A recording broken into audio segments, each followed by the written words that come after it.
Hey guys, how's it going? My name is Allain White, and I'm going to be doing a dynamic warm-up. I'm going to be doing about 5 or 6 different exercises that I usually do for my clients to help them get warmed up.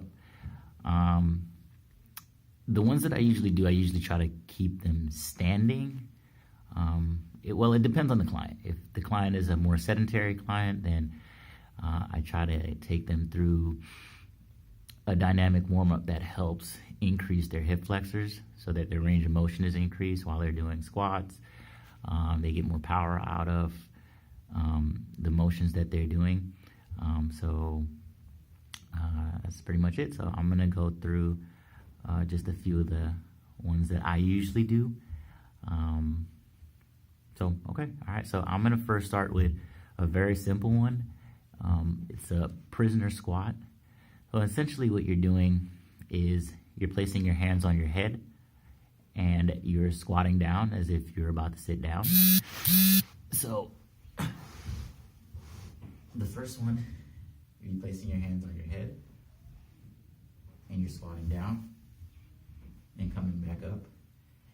Now, the idea is you want to ensure that your top half of your body stays neutral. So your spine is in neutral position. The way you normally stand would be neutral position. So you place your feet shoulder width apart, hands on your head, and we're squatting down and coming back up, ensuring that there isn't any deviation either forward, knees caving inward, or anything like that. And we want to make sure that our knees aren't passing over our toes and we're not putting a lot of excess pressure on our knees. So prisoner squat, 1, 2, 3, 4, and 5. Okay. Now, I usually get most of my clients to do that because it's a very simple movement and it's one of the best ways to help them keep their spine straight as they're doing the exercise. The next one that I like to do is a active windmill, or is what I like to call it, an active windmill. So essentially it's a windmill, except you'd be moving. So you'd be moving from left to right pretty much. So we're starting from here, and let's go to our left first. So we're stepping out, a nice wide step. We're extending our right leg and bending our left and turning our entire body and reaching to the outside of our left leg. So essentially this is what it would look like. 1, 2, 3, 4, and 5. Now, the idea is you want to extend that leg out as much as you can get it and reach as far as we can get it to get the lower half of our spine to turn in a transverse style motion and reaching as far out there as we can get it, right? So that is pretty much our active windmill. I like to do those because it incorporates a full body style movement. It's more than just you're lunging or you're stepping into a lunge. The next one is pretty much a play off of the static side lunge. It's going to be a walking lunge with a twist essentially. All right. So with the walking lunge, as with all exercises that are in lunge or squat form, we want to make sure that our knee isn't passing over our toe. So our knee is going to essentially stay in a 90-degree angle. What we're going to focus on is sitting back on the heel and driving that back leg into the floor. So the opposite leg that's extended, this guy right here, you want to focus on driving that down and into the ground, all right? Down and into the ground. Now notice when I come here, there is not a lot of pressure. I can come down and pretty much come into a kneeling position, right? And come right back up with a very little to no kind of difficulty, essentially, right? So 1, 2, 3, 4, 5. Now, if you notice, my spine continues to stay in a neutral position. This is neutral position. How I would normally stand wouldn't deviate if I was standing like this, as opposed to if I'm coming down into my lunge and I'm like this, all right? So 1, 2, 3, 4, 5, and so forth, and then we would switch over to the next leg. 1, 2, 3, 4, 5. Now, the beauty with the lunge is you can either do it walking or you can do it in a static position. Sometimes for clients that are a little bit less mobile, the best thing that I would recommend for them is grabbing onto something or getting a small pedestal or a plyo box and stepping up onto something, or finding a set of stairs. Even if you don't have plyo boxes or anything like that, find a set of stairs. My fireplace is right there. That's pretty much an easier route to go as well. It's nothing small, nothing big, something maybe about 6 inches or so, something that you can step up on and easily get to what it is that you're doing. So moving forward, so we want to focus on opening up our chest and our back as well, because you don't know if you're going to be doing push-ups, you're going to be doing squats, you're going to be doing bench press, whatever, but we want to open up and get some of that blood flow going to the muscles that we're going to be activating. So we're going to do some arm circles. Now, the difference between a lot of the arm circles that people normally do is they normally just do the arm circles. But me, I try to get my clients to focus on doing the circle and focusing on contracting at different points. So when my arms are back here, I'm contracting my back, and then when my arms come forward, I'm squeezing my chest together.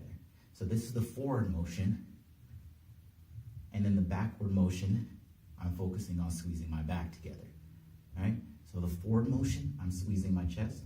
The backward motion, I'm squeezing my lats, my trapezius muscles, all of the muscles in the top half of my back. So you would do maybe about 10 of those twice or so, and then that's about it for that. There are other stretches that you can do, such as pitcher stretches.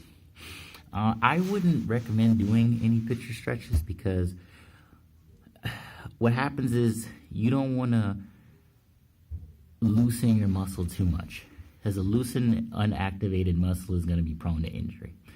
So the active style stretching that you do and the dynamic style stretching that you do, the movement styles that you do, are going to give you better results as opposed to if you're doing a static style stretch. Now, another one that I like to do is kind of like a downward dog style position. So essentially, I'm here on all fours, and what I'm doing is leaning back and stretching out my shoulder muscles, the rhomboids, the rotator cuffs, those things, right? So we're leaning back and coming back up to a forward standing position, right? 4, 5, 6, 7, 8, and so forth and so forth and so forth, right?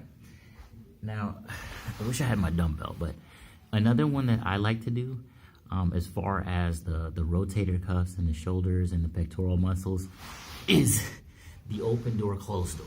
So basically, essentially, you would have a weight, and you can do it without the weight, it doesn't really matter.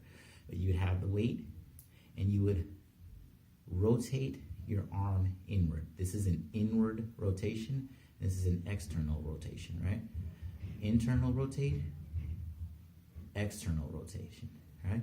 So we're focusing on different muscle groups when we're externally rotating as opposed to when we're internally rotating, and we're focusing on squeezing that pectoral muscle and getting that rotator cuff worked out.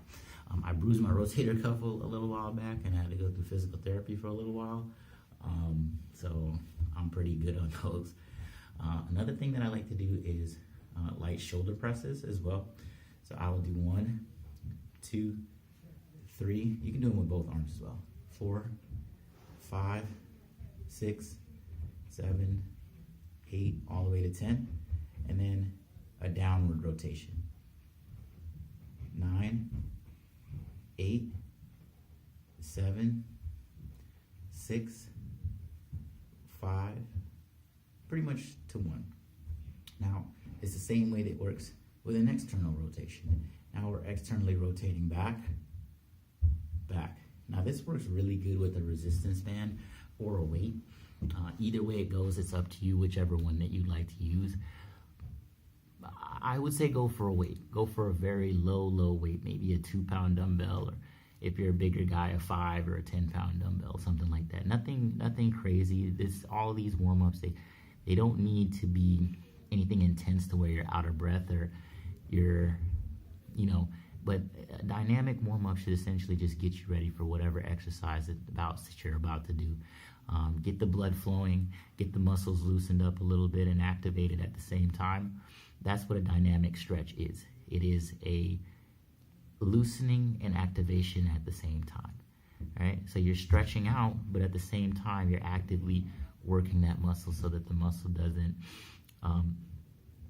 become injured. You're warming up your muscles. Your muscles work better when they're warm, and you burn fat better when you're burned. For those people who don't know, that's why they advise doing a warm-up, a 5 to 10 minute warm-up, stepping off for a second, and then getting back on your treadmill or your elliptical or your spin bike, or going into your weight training to do your workout. You'll burn more fat that way, and it's just a lot more beneficial because your muscles are loosened and activated at the same time, and you'll be a lot less prone to injury that way. All right, that's pretty much it for my dynamic warm-up. Thanks, guys.